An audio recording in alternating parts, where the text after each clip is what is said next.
Lovely.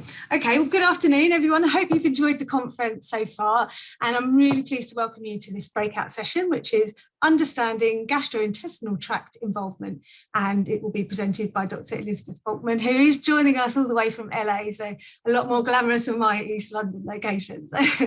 I'm Gemma, and I'm the Head of Fundraising and Communications at SRUK, and I'll just sort of host the session. So firstly, just a quick bit of housekeeping for you.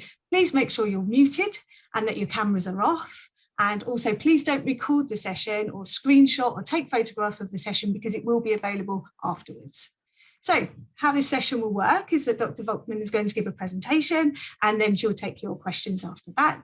So please post your questions and comments, etc., in the chat function as we go along.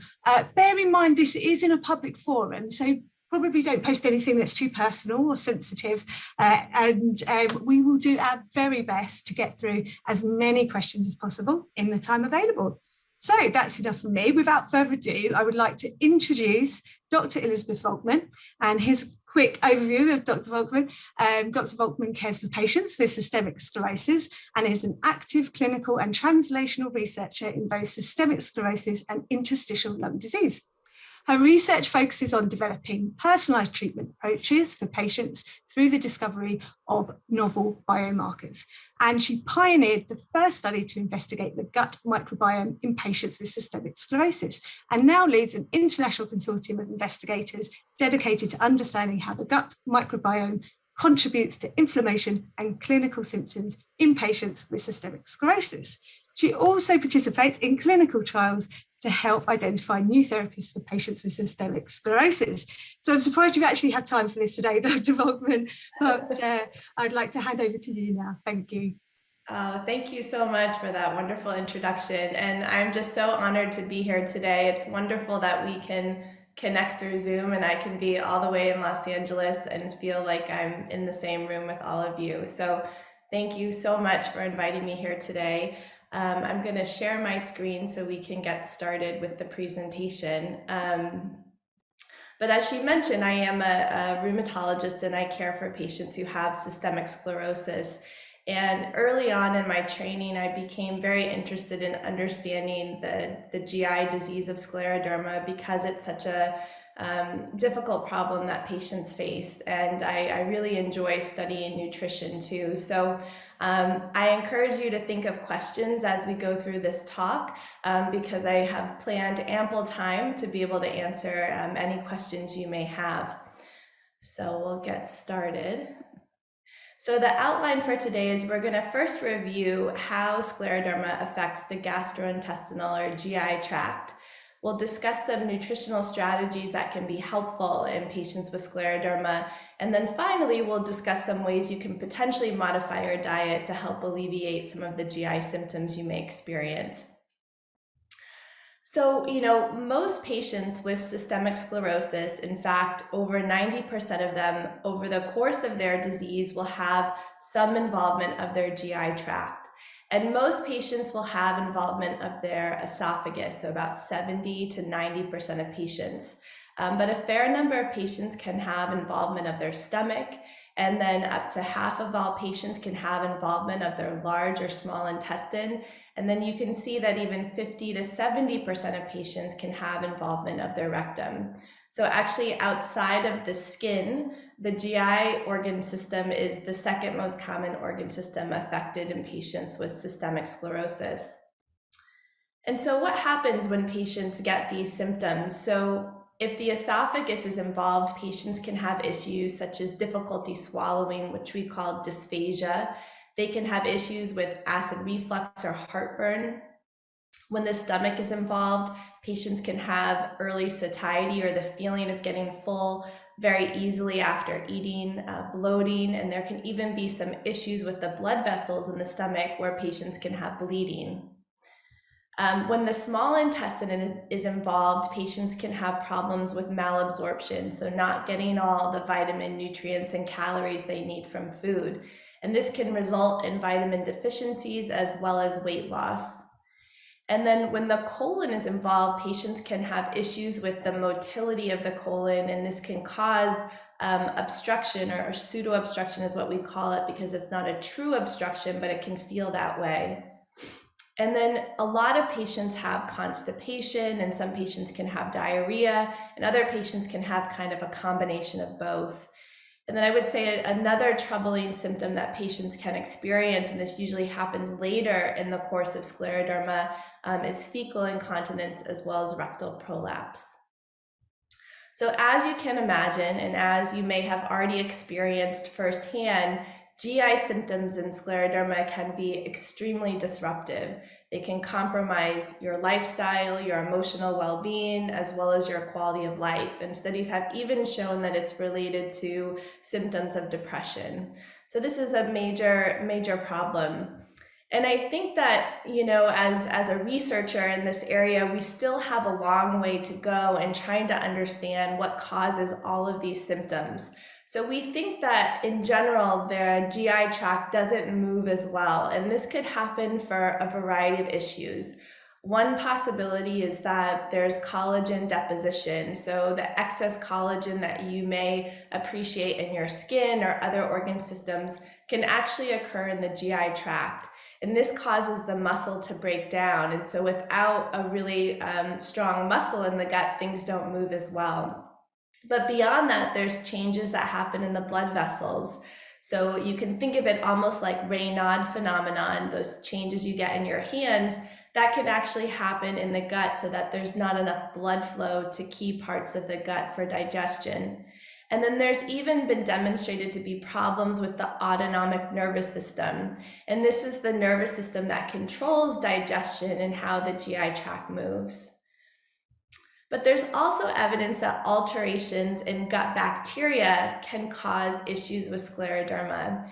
And what we and others have demonstrated is that patients with scleroderma can sometimes have an increased abundance of what we call pathobiont bacteria, or kind of bad bacteria that promote inflammation, and lower abundance of these healthy commensal bacteria. And this could potentially cause some issues too. And studies have demonstrated when that balance is off, so when you have more of these bad bacteria and less of these healthy bacteria, we think that this creates an environment to promote inflammation, not just in the gut, but actually throughout the body. And this has been demonstrated not only in scleroderma, but also in other autoimmune diseases like inflammatory bowel disease, as well as metabolic diseases such as obesity and diabetes. And so we did a study, as Gemma mentioned, back in 2016, where we were really interested to understand, okay, well, what are the bacteria like in patients with scleroderma? So we had our patients at UCLA undergo a colonoscopy. And during the colonoscopy, we sampled bacteria from two different areas, the cecum, which is the beginning part of the colon, and the sigmoid area. And then we compared that to patients who did not have scleroderma. And what we found were that not only did the patients with scleroderma have an increased abundance of these so-called bad bacteria, but we also found that certain bacteria were associated with symptoms. So patients who had actually higher levels of Bacteroides fragilis, Clostridium, Lactobacillus, these ones listed here, actually had less symptoms.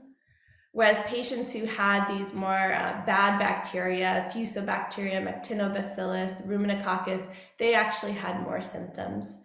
So this really provided the initial evidence to move forward and study this further. And as Gemma mentioned, we're now doing a study looking at scleroderma patients from around the world, because we also realize that diet can have a big impact on the gut microbiome, which I'll show you soon. So let's jump into some nutritional strategies, because I think this is an area that oftentimes when you see your scleroderma specialist, there's so much to cover. There's so much discussion that has to happen about medications and labs and test results that sometimes I find that this gets missed. So I think the first principle that I would like to instill in everyone here today, and this is something that that maybe can be difficult to digest, no pun intended, initially, is that there's really no one single diet that works for every patient with systemic sclerosis. And some of you may have experienced, when you were first diagnosed with this illness, you may have had a friend or a relative that told you, you need to be gluten-free or stop eating dairy, or like gave you a book about how to cure your autoimmune disease with diet. But what I can tell you from treating many, many patients with this condition is that there really is no one diet that works for everyone. And the reason being is that, we're all so unique. So just because you have scleroderma, your genetics might be different than another patient with scleroderma. In addition, there are cultural factors that affect diet. And then finally, even where you live in the world and what season you're in. So, if you're in an area where it's very cold, you're going to be trying to eat different foods than in an area where it's very warm, because ultimately you can use your diet to help balance out your immune system. So again, keep in mind that there's no one diet that works for every patient with scleroderma. And in addition to these factors I mentioned, the cultural differences, the genetics, even within the disease, there's a lot of heterogeneity. So some patients with scleroderma, for example, can have lung involvement, others cannot. Some patients may be on immunosuppressive medications or medications that cause GI symptoms, whereas others may not. We're also always exposed to unique life stressors. And, as most people know, when you're exposed to stress, there's a big brain-gut connection. And so this can affect your digestion too. We also all have unique access to certain foods. So, I live in California where we have tons of different fruits and vegetables, but other parts of the United States, people may not have access to all these fruits and vegetables. And also, we're also under the care of different providers, and that makes a difference too. So I find that one of the best ways to kind of approach nutrition when you have scleroderma is to first and foremost develop a relationship with your body and really tune in to how you feel after you eat, because this will be your best guide. It's actually a better guide than any doctor or nutritionist or anything like that, because your body will speak to you in the language of sensation and kind of tell you what foods agree with you and what foods don't. And I think when you begin this process, it can sometimes be overwhelming to try to figure out, okay, which food is causing me issues. And so I find it really helpful to work with patients on keeping a food diary. And this can seem rather tedious at the beginning. You really have to write down everything you eat over the course of the day. Even if you have sugar-free candy, everything you consume, even liquids, should be in this diary. And then you also want to have, maybe columns about how you feel, but not just how you feel, like how do you function that day? What is your energy level? Did you sleep well that night? How is your mood? Because all of these things, again, can be clues into how a food makes you feel. And I find that it's helpful to do this over the course of 2 to 4 weeks, because over that time period, you may just see that there are patterns like, okay, what I've realized is every time I do eat dairy, I get more bloated and I feel more sluggish, or, it may be a different trigger. But try to look for patterns. And as you go through this process, this actually strengthens the relationship you have with yourself, and you begin to understand, again, what foods might be problematic for you and what foods maybe nourish you. But sometimes you can, get to a point where you're like, well, I don't know, maybe it's the dairy, but it could also be when I have gluten. I'm not really sure. And it's hard to decide which one it is. And at this point, it might be helpful to try what's called an elimination diet.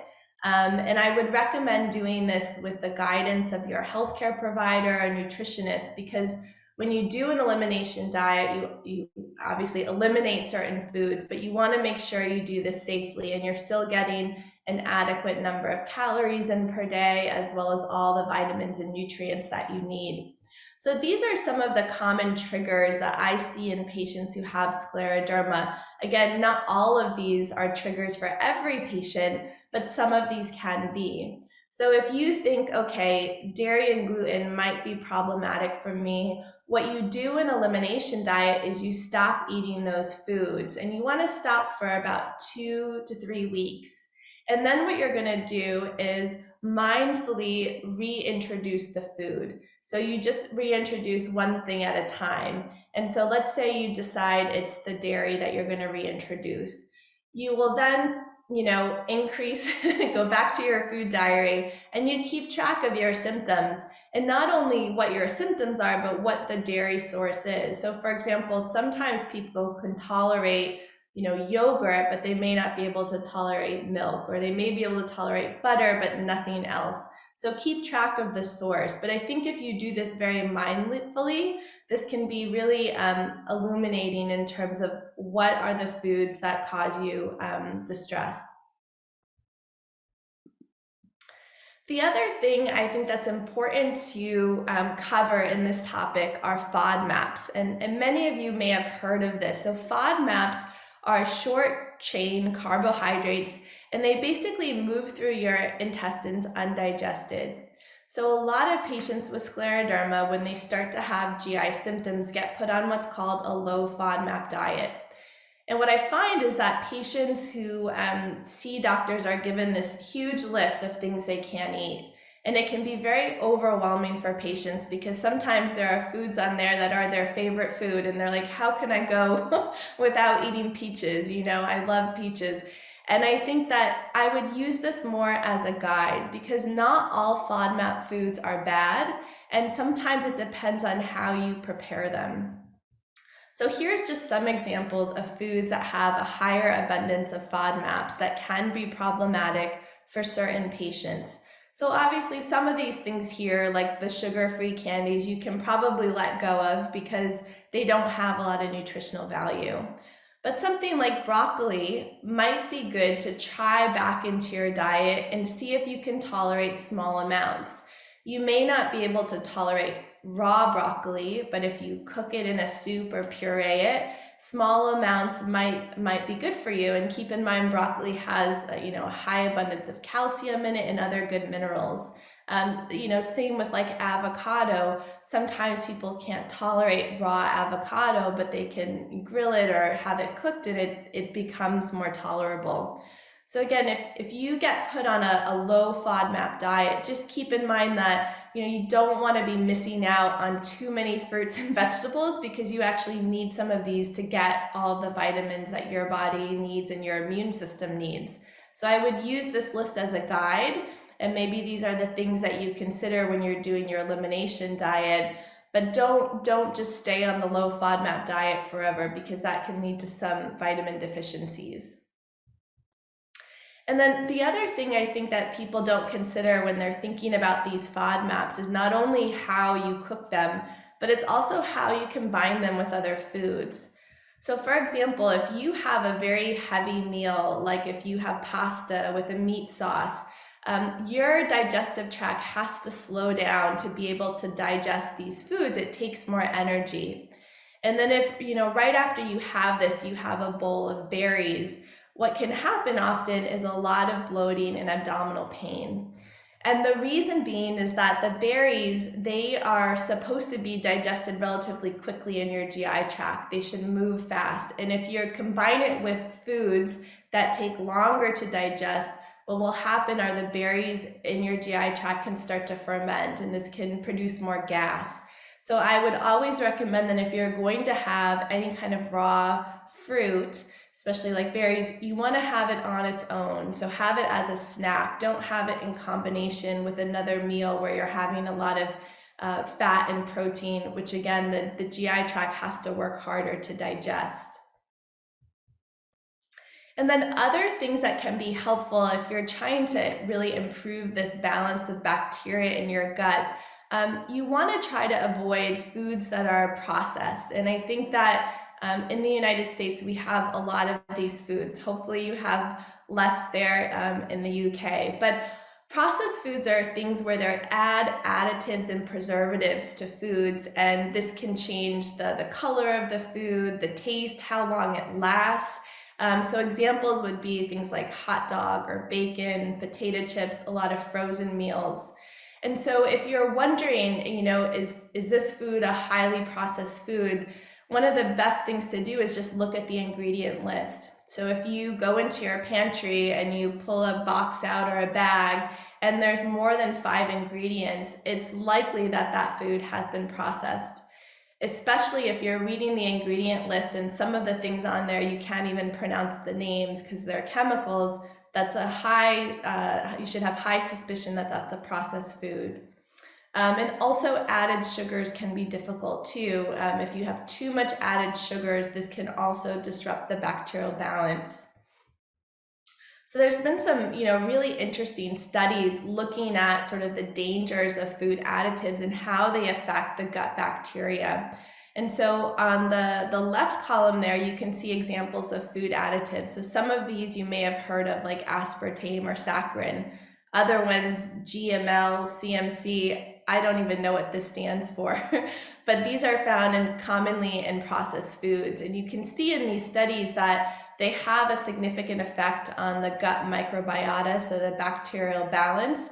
And then this can cause differences in host physiology. So what this means is they looked in these studies and they found more intestinal inflammation or more inflammation outside of the intestines in places like the liver, even things like glucose intolerance. So I think that if you are going to make one change to your diet to try to help improve this bacterial balance, trying to cut out the processed foods could have a big impact and improve how you feel. And then the other thing that can be helpful is to try to increase your consumption of more natural probiotics. So this is basically foods that have a high abundance of these kind of healthy bacteria that we talked about. So this could be, dairy products, yogurt, milk, if you can tolerate dairy. But there's also, cultured yogurts that are made from non-animal sources. So like coconut milk yogurt, oat milk yogurt, soy milk yogurt. So even if you don't eat dairy, there's other ways to get this in. And then fermented foods. So if you like sauerkraut or pickled vegetables, again, this will have a higher abundance of this healthy bacteria. And this is probably better than taking a probiotic supplement because you're getting, things more naturally. Prebiotics are another way to help improve this balance. And what prebiotics are again, undigested fibers, but these are what the bacteria kind of feed off of and can help promote the growth of these healthy bacteria. So here are examples of some foods that have a high abundance of prebiotics. And keep in mind, you may not be able to tolerate eating all of these foods, but you may in small amounts, or it may depend on how you cook it. If you have, asparagus soup or pureed asparagus, this might be easier to digest than raw asparagus, and you'll be getting a lot of other vitamins and minerals too. And now we'll go through some suggestions for specific GI symptoms. And obviously, there's a lot of different GI symptoms that can occur in scleroderma, but I've decided to focus on, the ones that I think affect the majority of patients with this condition. So I think acid reflux is a big one, and this often occurs early in the course of scleroderma and it can get worse over time. So there are obviously foods that can trigger acid reflux and should be avoided or minimized. And many of you may be already familiar with this list. So fried foods can be difficult, poor quality vegetable oils, red meat, coffee, any kind of hot spices. This promotes kind of more heat. Alcohol, citrus fruits and tomatoes can be difficult, and vinegar. But I think what people don't often keep in mind is that there are actually foods that you can increase your consumption of that can help with the reflux symptoms. So soups can be really good.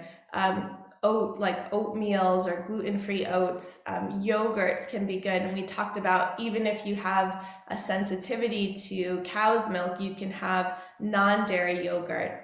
Avocado, spinach can be good. And again, these can be cooked if you can't tolerate them raw. Same with cucumber. Liquid chlorophyll can be helpful. And then in terms of a tea, if you like to drink tea, chamomile tea can be very good if you have reflux symptoms. So again, not everything you have to do when you're trying to manage your GI symptoms with your diet. I don't want you to only think about what you have to deprive yourself of, but there's also things that you can do that can help nourish you and alleviate your symptoms without feeling like, oh my gosh, I really can't eat anything.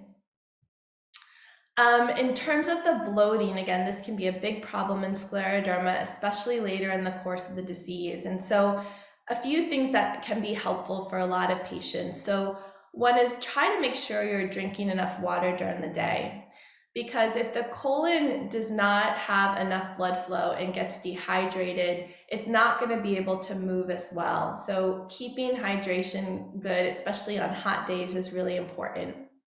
And then, one thing to keep in mind are white foods. So things like white bread, white rice, white sugar, these are not your friends if you have bloating. So just keep that in mind. Just think of the color white. And these are the foods, even white potatoes. You want to avoid these when you feel bloated. And then these harmful food combinations are also good to keep in mind. So if you're going to have a meal with a lot of fat or protein, don't combine it with a simple carbohydrate like fruit, because you can end up with more bloating. Always have your fruit separately. And then the other thing that I think is important to keep in mind is fiber intake. So for people who don't have scleroderma, one of the most common causes of having constipation and bloating is not getting enough fiber in the diet. So if you Google constipation, one of the first things it will say is, take this fiber supplement. And this may work for someone who doesn't have scleroderma. But when you have scleroderma, the issue is not usually you're not getting enough fiber in your diet. There's other issues with the motility of the GI tract. And so if you take too much supplemental fiber, sometimes this can actually make the bloating worse. And so I would be, really cautious with using fiber supplements, especially ones that have additives. And I would try to do it more naturally. So something like ground flaxseed can have a nice amount of fiber in it, and you can sort of titrate over the course of a day how much you're taking in. So, when you have your, let's say, oats in the morning, you could first start by just sprinkling on a little bit of ground flaxseed and seeing how you do. Does it make you feel more bloated? And then over time, you may be able to add a little bit more. But I think this is a far more gentle approach than just taking, Metamucil, which is just like an over-the-counter fiber supplement. It's better to get it through your food naturally. Start out slow, and you can gradually increase over time. Because again, the issue for scleroderma is usually not you're not eating enough fiber. There's other issues going on. Other things that can be helpful, if you have a day where you're, significantly bloated and you're trying to eat, your midday meal, but you're super distended, it might not be a good idea to have a big meal, but maybe to have a more liquid meal. So something like a vegetable soup, pureed vegetables, a smoothie if you can tolerate smoothies. And this kind of can give the gut a little bit of a break. You're still getting the calories that you need to have enough energy through the day. You're getting in, if you're doing vegetables, you're getting in the vitamins and minerals you need, but you're not putting a big strain on the GI tract.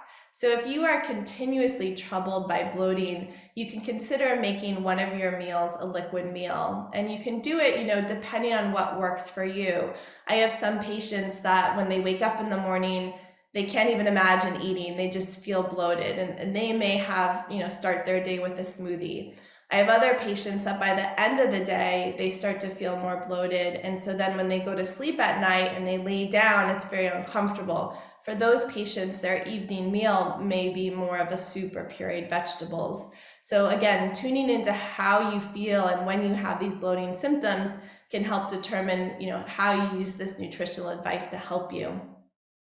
And I think one thing, to keep in mind too, is that you want to be warm when you eat. We talked about at the beginning of this talk that that same kind of RAYNAUD'S that can happen in your hands, that process can also happen in the gut too, where you might not be getting enough blood flow. So you want to make sure that you're eating in an environment where you feel warm, because that's going to allow the blood to flow to the gut and help with the digestion process. So don't ever eat if you feel cold. Some herbal teas that can be helpful. So ginger tea is nice to have before meals because it kind of warms up the GI tract and gets it ready for digestion. Chamomile is nice for after meals. And again, this can help with reflux too. Lemon balm is also kind of a nice neutral tea that usually doesn't cause symptoms in many patients, and you can take between meals. Aloe vera juice can be helpful in the morning for bloating, and this can sometimes promote a bowel movement.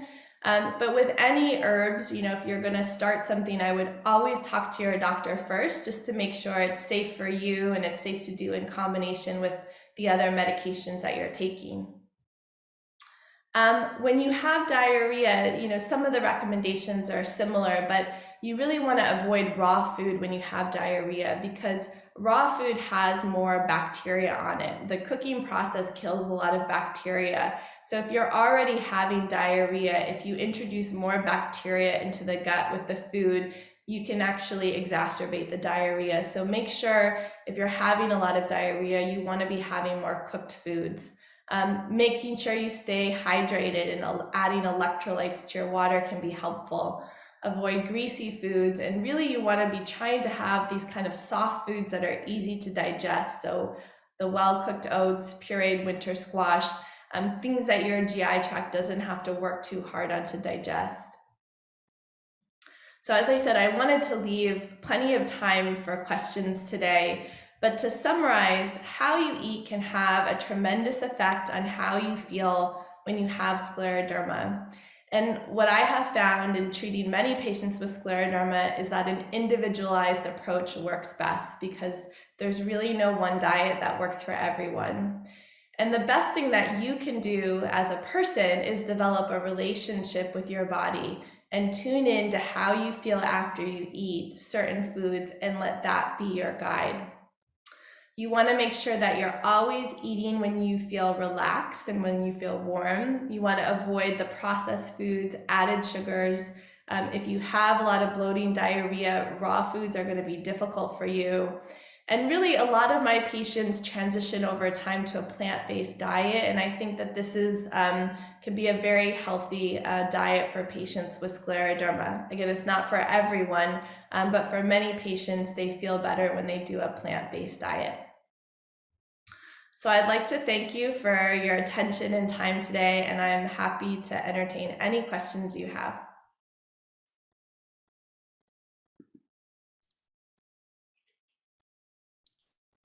Great, thank you so much, Dr. Volkman. That was really, really interesting. Thank you. And we've had loads of questions. Okay. I don't think we'll get through them all, but let's try. So Claire asks, with a food diary, do potential after effects of food tend to be within hours, or can symptoms slow burn or emerge a day later? That's a fantastic question. I'm so glad that you brought that up. But the timing of when the symptoms occur can be different for different patients. So I have some patients where they immediately know if there's onion in something because they feel it right away. But then there are other patients that they may not feel it till the next day. So I think the food diary can be very helpful because you start to see these patterns, and you may say, okay, last night I ate pasta for dinner. I felt okay afterwards, but then the next day I felt very sluggish or tired, or I felt more bloated or constipated. So the timing can be different for everyone. So I think when you do your diary, keep that in mind, that you may not be looking at the symptoms on that day, but you may be looking the next day too. Thanks so much. Liz had asked about what the research says about the impact on scleroderma of following a strict vegan diet. She has been a vegan for many years and honestly feels it protects her from the worst of the disease. That's great. I'm a vegan too. We haven't, we're starting now to look at this when we're looking at our study, looking at the gut bacteria of patients with scleroderma. And I've started to collect an extensive amount of nutritional information on what the patients are consuming. And so I think in our future studies, we'll be able to determine whether a vegan diet or some kind of version of a plant-based diet can lead to improvements. But I think that, like I said at the end of the talk, if you're going to make one change to your diet, considering to do more plant-based or at least less meat might be helpful for you. Because I didn't show it here, but there's a lot of studies looking at meat consumption and how that can affect the balance of gut bacteria. And what's really interesting is that they've done studies where they've had patients randomized, like a clinical trial, where some people do a plant-based diet and others do a higher meat-based diet. And within a few days of going on a new diet, there are already changes in the gut microbiome. So I think that it's really one way that patients can kind of change the course of their disease by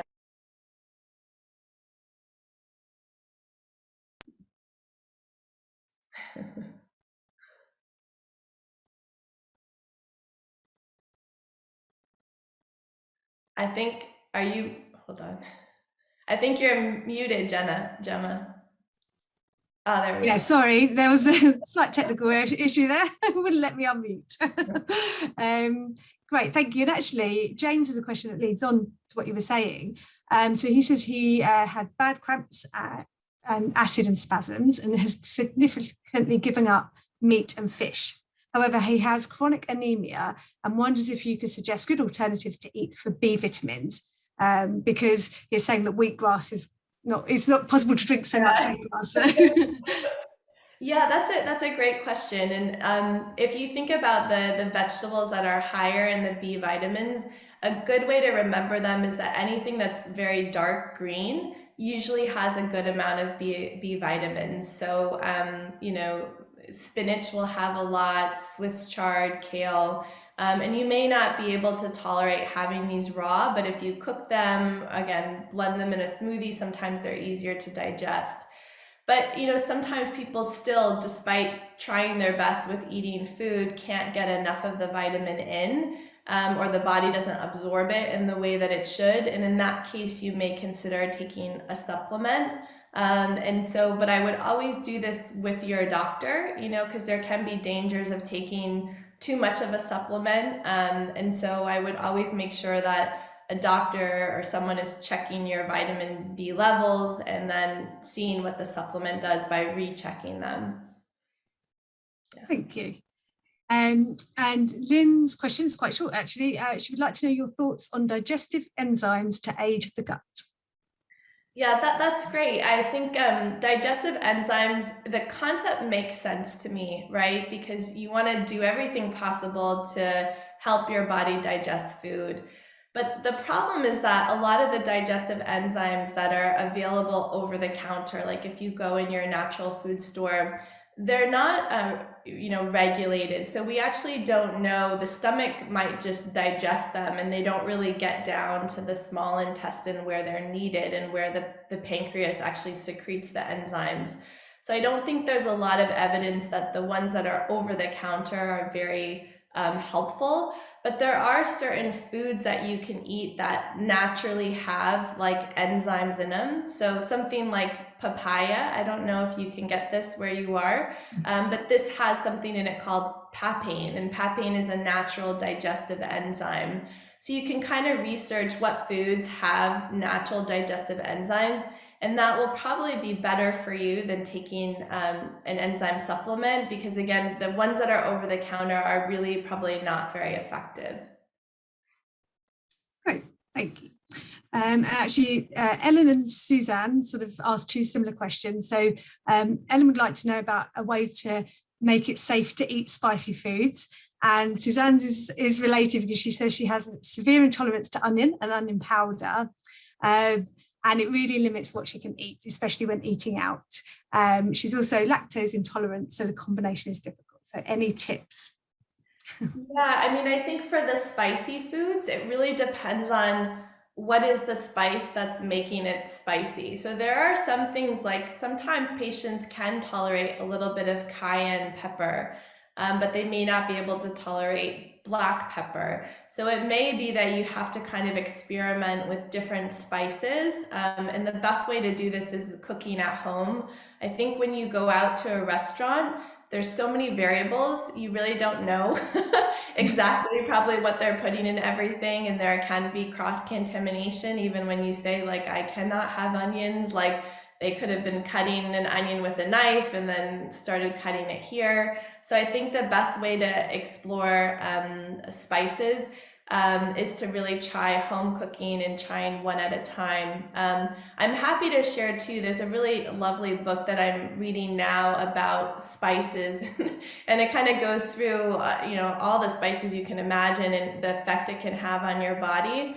And I could share the title with Gemma and she could maybe distribute it to you, but it's a really easy to understand book.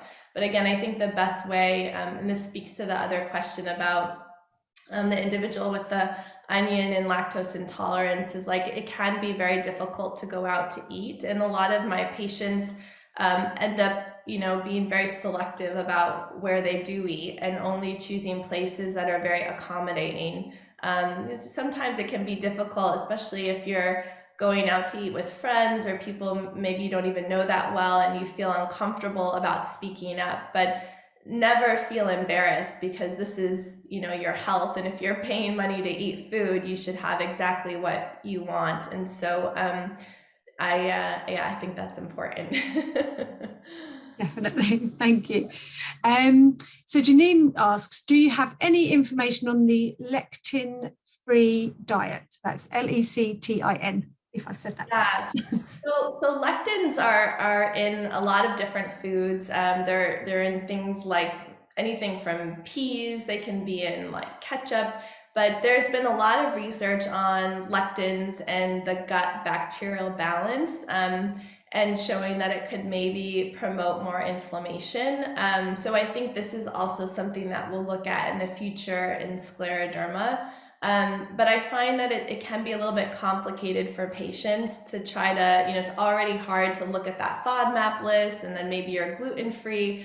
So the lectin brings that to a whole nother level, because a lot of foods have lectin in it. So I think it's something to be mindful of. And if, let's say you want to do an elimination diet, if you look up the foods that are high in lectin, maybe those are the ones you want to try eliminating first to see if you feel better without them. But it's a great, great question.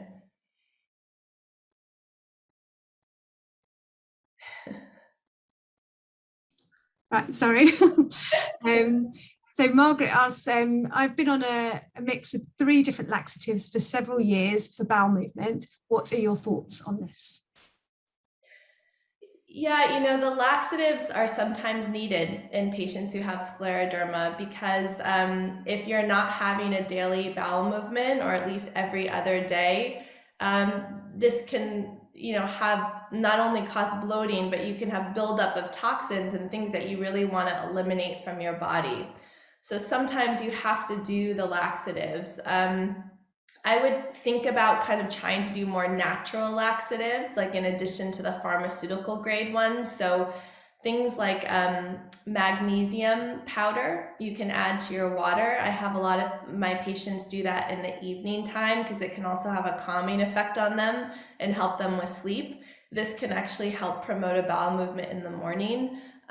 Sometimes even, this may sound strange, but a spoonful of olive oil in the evening too, again, kind of can help lubricate the gut. So, exploring some natural things, if you do those, you may be able to lower the amount of, pharmaceutical grade laxative that you need. But I don't think patients should have shame about needing to use a laxative, because again, keep in mind, in scleroderma, the gut really slows down. And so you need to do something to promote that motility. And it's really important to have regular bowel movements just for your overall health. Great.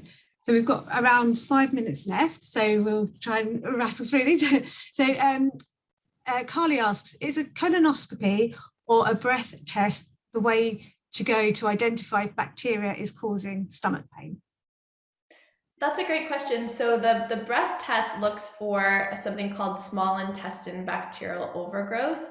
And we have found that patients who have small intestinal bacterial overgrowth, or what we call SIBO, do usually have imbalances in their gut bacteria. So that's one way to do it. The colonoscopy won't really show it unless someone like is doing research like we did in sampling the bacteria. But usually the colonoscopy would just be to look at the colon, see if there are polyps and issues like that. So I think the breath test would probably be the easiest way for that. Lovely. And Michael asks, sometimes I have sudden attacks of shaking and feeling weak and tired. It feels like acute hypoglycemia, but I have eaten enough at that moment. What could it be? Well, I would mention this to your doctor because you want to make sure that you do have a good blood sugar. But I think what's important when you have scleroderma is to eat frequent meals throughout the day. A lot of times patient can't tolerate having like 3 big meals. They need to have like 5 or 6 kind of small meals throughout the day. This actually helps the motility of the GI tract. I kind of think about like if you think about a horse, how the horse has to kind of graze and then it walks and it eats a little bit more. And this is actually really healthy for the horse's digestion. It's kind of similar when you have scleroderma. You want to keep the motility of the GI tract moving, and this will help keep the blood sugar kind of stable too. I think you also want to avoid foods that can cause the blood sugar to go low abruptly. So this would be like if you have a lot of added sugars, it can spike the blood sugar, but then sort of what goes up comes down very quickly too. So having the frequent meals throughout the day and then avoiding the added sugars might help you with this. Yeah. Great, thank you. And Jackie asks, I eat very little but keep putting on weight. I do lather my salads and veg with olive oil to get the food down. What type of food could we try to speed up metabolism? That's a good question. And you know, a lot of patients with scleroderma have the opposite problem, but I think it's important to face this issue too. One thing I would look at are the processed foods, because this is one thing that if you eliminate these from your diet, you basically eliminate most unhealthy foods. So I would try that. And then the frequent small meals can be helpful too in sort of speeding up the metabolism. And then another way is exercise. So exercise is a really important part of health in general. But if you start an exercise program, and it doesn't have to be a super intense one, but just some kind of physical activity, this can help boost metabolism as well. Especially some kind of strength training. The more muscle you have, the more your metabolism is active. Excellent. We've probably got time for one more. So hopefully I won't choose one that's a long answer. So this is for Ninda. I recently had a barium swallow test, and this shows some slight narrowing. Is this quite normal with someone with scleroderma? Yeah, unfortunately it is. There can be narrowing along different parts of the GI tract, and you know, when it happens, let's say in the esophagus, it can make it difficult to swallow. And you may need to adjust your diet so that you're not eating like, you know, big chunks of meat or big pieces of bread, but you're having more softer foods. But this absolutely can be related to the scleroderma. Yeah. Brilliant. Well, that brings us to the end of the session. And thank you so much. And actually, I can see from the chat that everyone's really appreciated the answers. There's lots of good feedback. And also that everyone would really love the title of that book. So I will make sure to share it afterwards. All right. Thank you, everyone. I hope you have a great night. Thanks, everyone. And thank you so much, Dr. Volkman. Everyone, you are now free to leave, and the next session will start back in the auditorium at 4:10. So thanks, everyone. That's the last session of the day at 4:10. Thanks.